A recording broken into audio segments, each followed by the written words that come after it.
I'm Stephen Hall from the University of Lund, and I work currently in the engineering faculty in Division of Solid Mechanics, but I have a background in geophysics, and when I worked in geophysics I was working a lot with seismic wave propagation and how that changed with the mechanical evolution of the rocks.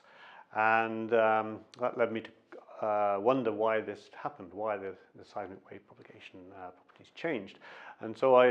had the opportunity to move to Grenoble, where I started working in experimental geomechanics and investigating the rock properties down at the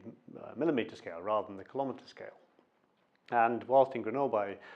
met colleagues from physics working with X-rays and neutrons, and I realized that these techniques could be quite interesting to answer our questions about the changes in properties. So we started combining our geomechanics experiments with X-ray and neutron measurements to look, for example, at X-ray imaging, X-ray tomography, to look at how structures evolved in our samples as we deformed them. And then as I got more into the physics, I realized that also we could look at the diffraction, so the scattering of X-rays or neutrons from the crystal structures of our rock grains. And so now we're combining these techniques to look at the